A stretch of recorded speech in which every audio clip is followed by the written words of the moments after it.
or even signing up with Ting. Ting is, of course, a U.S. mobile phone service in the United States, and I guess they got some cool tools on the website to help you learn more about them if you got any questions. Normally, of course, we have a representative in chat, but today they were a little bit busy at the Ting HQ, so hopefully tomorrow we'll get Jesse.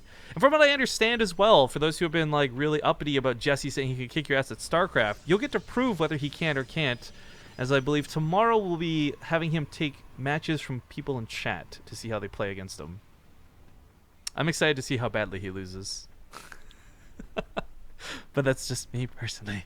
Getting into game, spawning here on the bottom left side of Orbital Shipyard. He's down 1 currently. It's going to be Imba Goblin. Or is Imba. The top right as the pink Zerg, he is Root SolO. Bring me the Wookiee. Goblin's clan tag would work so much better if it went after his name instead of a prefix. Like Goblin is Imba. That's a good point. If only you could change that.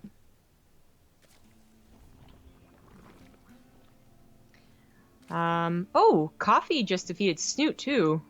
2-1, actually. Really? Yeah.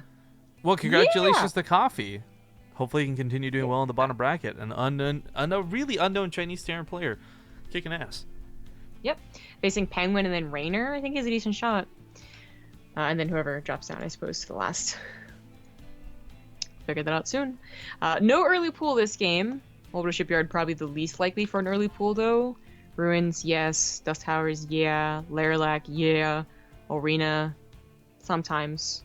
But Orbital, not so much. I guess the question is always, are there going to be drops? We saw Poor State just have the worst time against drops on this map and the other maps too earlier today. Him versus Hydra, so... Goblin, should he go for Stargates or something different this game? I'm sure he would still have trouble. Just plenty of Protosses are not having a good time against Lings.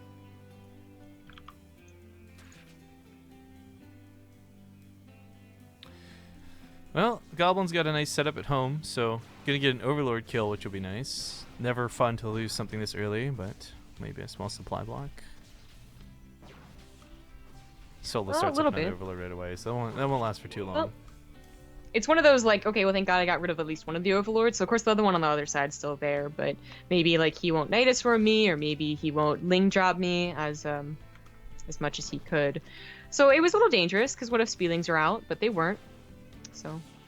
it's also just a case of, like, who gets a Stalker first anymore, you know? Like, where's the 2 Adepts running into the main base? Actually, that is a good point. It's kind of like a lot of Zerg players became complacent about floating Overlords on Terran because he would just open Reapers every single game. So, yeah, the Stalker is certainly a little bit odd to see. Overlord drops, though, potentially coming into play. SolO's just going for the fast speed right now, but there's no EVA chamber yet, so not exactly setting up for drops, but Overlord's in a pretty nice spot to rally a couple Lings up to that main, if so he chooses. So a techless 5-gate attack with Warp Prism, 6-gate. Scouting this is actually a pretty big deal. 1, 2. If he actually sees the full gateway count, that's one thing. If he sees the Warp Prism, though, that's a whole nother. And this other Overlord, or sorry, the Ling out here, excuse me, may just actually see that leave the base. This is a pretty important scout, you know? Don't want to get caught droning. He's doing such an early attack. Oh, this is so important to see this. Like, seeing an Immortal come out is not that alarming. Seeing a Warp Prism, seeing Sentries warped in, SolO has got to know what's going on. I don't imagine we're going to see if he very greedily drones right now, I'd be shocked. These last 2 coming out may be his last 2 drones. If he throws down another like 5 or 10, then I don't know, he's going to deserve to die. A little bit. So the Ravagers won't quite be prepared to break the force field, but if the Roaches come out of the main base, this is why it's a little tricky to do this type of attack if he was going to do the ramp block on Orbital Shipyard, because you're only blocking them from their 3rd base. You know, they still have 2 bases rallying in otherwise. Yeah, not to mention you can break force fields now too. Corrosive Bile, I think, was introduced to the game specifically for that purpose, but then obviously has been used for about a million other things since then. His target is going to be the 3rd base, which is definitely better than trying to get the main base in the force field on this map in particular. And if he focus fired, he'd certainly get it and be able to leave. But even that, I don't know, would be enough. They both are pretty low on tech, but Roaches and Ravagers can swell at larger amounts, so... Killing that Sentry was nice. Gonna try and run down the ramp. Force field, not quite available. The Sentry's actually got the energy now. Yeah, I guess he wanted to go down, and then he realized maybe that wasn't a good idea, because of course, yeah, the next force was going to come down. I think he's just trying to That's, kite, like use the range best he can. Unfortunately, though, I do think this third base is kind of doomed at this range. It is. But I don't think he needs to hold this either, because I mean, if he throws too much trying to defend this base, then this can snowball for Goblin. For Goblin's sake, though, killing this third, at best that evens the game for him. Right. Yeah, it's a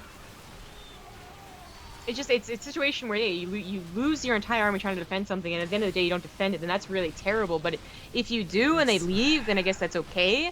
But that hatchery is so low that again he's gonna lose it, and he needs one more shot in the warp prism. It's not even dead. Oh no. Yeah, he really should have just, I guess, let it die and then hold up in the main base. You know, like what else could SolO have done? He was not going to go up into the main base and attack. You know, with a concave, a bunch of roaches. He was making a lot of units on the low ground, either intentionally or unintentionally. That might have been something to do with trying to save it as well. I don't know. Goblin is thinking about the next step. He's getting his gases. SolO did creep up the third base. He's going to have to warp something in back there, take care of it. Ooh, force field again, going to lock out units, so these lings are going to die. He's just hemorrhaging a lot of units right now. Now, I don't think SolO is out, or sorry, SolO, excuse me, is out of the game just yet. But this is a situation where he is dedicating a lot to this. Kills the warp prism finally, but now all these ravages are locked outside.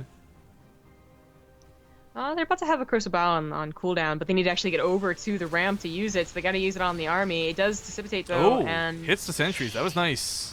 He does take care of the rest of the stalkers. The warp prism died after all, and GG. Goblin is just going to tap out. So congratulations to SolO, another Zerg getting through the wildcard qualifiers. Yay!